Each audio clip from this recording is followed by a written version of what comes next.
And I know a lot of people get mad at me because they're like, no, I gotta enjoy life. And I'm about that life. Like, last night I bought like 7 custom New York Jets jerseys of very weird players that most people don't even know are on the team, and spent $900 on something no human should spend $900 on. But like, I can afford that, and like, what's within pocket, so I understand buying things. My big thing, especially for the kids that get fast money, I just think a lot of people buy dumb shit to impress people, right? They want to get the girl, they want to show their mom that said they would never make it. Like, we buy things to show everybody else that we made it. I get that. I don't judge that. I just ask people to understand the reason most people buy very expensive things is to impress people they don't even like. And so when you're 23 and 27 and 29, it's even more common. I'm just saying, in a world that shows you unlimited people on pre-roll YouTube and social media flexing Rolexes and Lambos and yachts and private planes, I promise you, it's not as delicious as you think. It's fun, it's fine, and honestly, go get that, but don't spend it early, because a lot of you spend it and don't ever make that kind of money again. And then it really sucks. You know what really sucks, my man? You know what doesn't suck? Never flying private. You know what really sucks? Flying private in your 20s and flying commercial coach in your 40s. Most people freeze on video because they're self-conscious of how they look, right? Or they struggle. Already they understand that this is gonna be on the internet, and a lot of people struggle with negative comments. Both are the same game. It's that you're valuing a stranger's opinion and their own pain that they're deploying on you over your own growth, happiness, and accomplishments. It is sad that so many people stay stuck in high school. A lot of you don't post because Johnny Pants 49 said you're ugly. Literally. I just want to remind you 2 things. One, when people talk shit to you in your comments, you shouldn't feel bad for yourself. You need to feel compassion and empathy for them. I don't know how many of you are living unhappy lives and do this, but I genuinely believe what I'm about to say. One of the worst existence currently in our world is a human being that spends their evenings or downtime going around to other people's profiles and saying negative things to drag them down because they're hurting so much inside. That is a very, I genuinely don't get mad when people are like, fuck you, Gary, you suck. It really genuinely, I genuinely, deeply have empathy, and I'm like, I hope they get to a better place, because could you imagine living that life? That's just misery loves company at scale 24/7, and it's a bad place to be. So first, for anyone who's not posting, you know, because they're not even thinking about the video, they already went to the second move that it's gonna be posted, which is why they already weren't as their natural self that they could be on stage. I would just tell you to not worry about that, because it's not, when you're 92, you really don't give a fuck about all this dumb shit. You know, and then the other thing is practice. Real talk. Some people, like, it takes you a minute. Like, nobody rides their bike the best time in their life the first time. Nobody's the best they've ever been at tennis the first time they pick up a racket.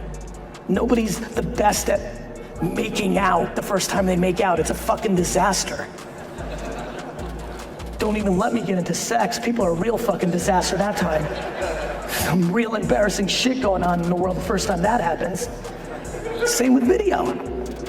First time you do it, a lot of people, 20, 30, 90 reps.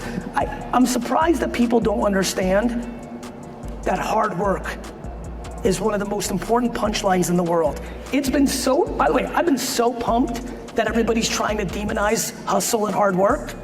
I'm so hyped on this that they're trying to cancel it. I'm like, yes, more. Tell every kid that they don't have to do shit, because then I'm gonna kill all those young fuckers. Hard work. Like, who the fuck ever accomplished anything without the reps? Who the fuck ever accomplished anything without the reps? You don't want to come into the office? Good, more for me. You don't want to grind? Good, more for me. And by the way, no judgment on them either. Work-life balance comes in all shapes and sizes. Money, let me end with this. This is perfect. Because of all of that gangster competitive shit, let me go a completely different way. I was born in the Soviet Union. I came to America, I lived in a studio apartment with 7 family members. I lived in a studio apartment in Queens with 7 family members. My parents didn't buy me shit. I didn't even see my dad the first 14 years of my life. He worked in a liquor store trying to build the American dream. My mom was not only poor, she's cheap as fuck.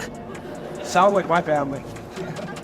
I know what that world looks like. I've also worked my face off my whole life to get to a place where I now get to run in circles with people that make money that makes no sense to me.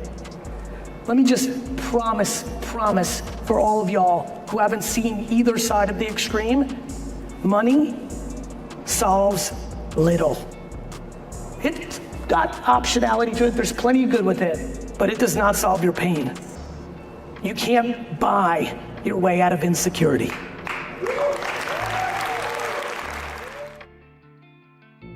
What's the best advice that you will give your younger self?